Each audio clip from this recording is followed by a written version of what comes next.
ये बटालियन 2004 में बनाई गई थी। दरअसल काराकल बिल्ली की एक प्रजाति है। इसी तरह इस फोर्स को बिल्ली बटालियन का नाम दिया गया। इस बटालियन का मिशन मिस्र और जॉर्डन के साथ इजराइल की सीमा की निगरानी करना है, ताकि इजराइल की सीमा में किसी भी तरह की कोई घुसपैठ न हो पाए। इजराइल की सेना में महिलाओं की तादाद ज्यादा है।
इस बटालियन की ताकत क्या है? ये इजराइल की सबसे खूंखार फोर्स बनकर अचानक कैसे हो गई है?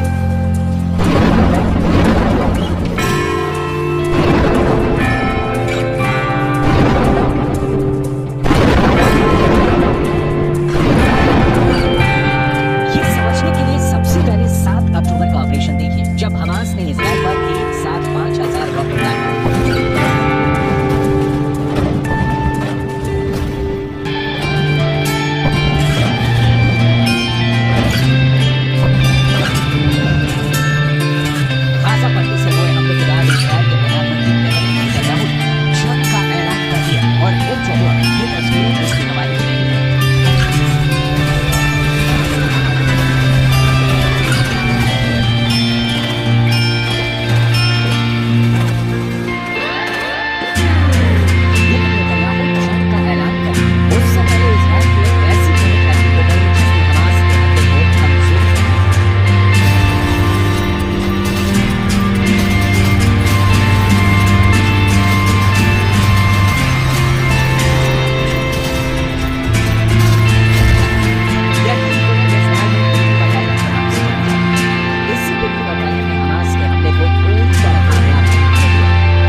ये बटालियन इतनी खतरनाक है कि जिस मिशन को पूरा करने की ठान ले उसे अंजाम तक पहुंचाकर ही दम लेती है।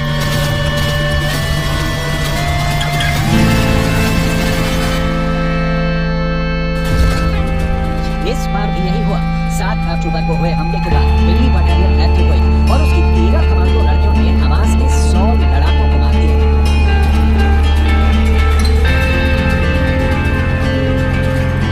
आईडीएफ की महिला कॉम्बैट फोर्स की ये टीम कैसे काम करती है, इसको कमांड कौन करता है? जब बिल्ली बटालियन में शामिल होने के लिए महिला जवान को कितनी खतरनाक ट्रेनिंग से गुजरना पड़ता है, ये सब आपको बताएंगे। लेकिन सबसे पहले आप बिल्ली बटालियन के ऑपरेशन हमास के बारे में जानते हैं।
इस ऑपरेशन के बाद पूरे इजराइल में कर्नल बेन यहूदा और उनकी टीम हीरो बन गई।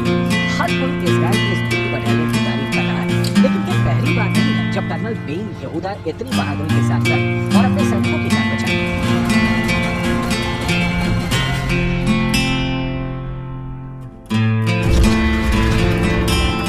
साल 2014 में बेन यहूदा मिस्र बॉर्डर पर इसी तरह के ऑपरेशन के दौरान जख्मी हो गई, लेकिन उन्होंने हार नहीं मानी और युद्ध में एक दुश्मन को मार गिराया।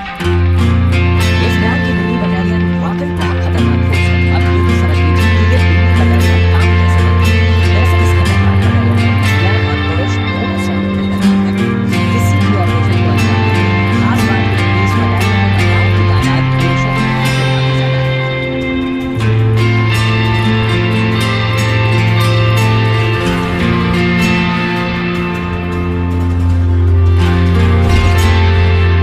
दिल्ली बटालियन में करीब 70 महिला सैनिक हैं, जबकि 30% लेकिन सवाल ये है कि अब क्या गाजा में ग्राउंड ऑपरेशन में भी उन्हें शामिल किया जाएगा? क्या बिल्ली बटालियन गाजा में हमास का शिकार करने उतरेगी?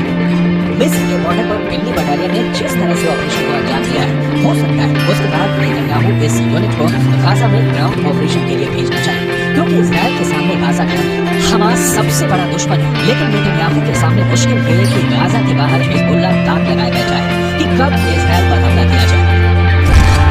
अगर इजराइल की सेना फिलिस्तीन के गाजा में घुसी तो वो उत्तरी सीमा की तरफ से इजराइल पर चढ़ाई कर देगा।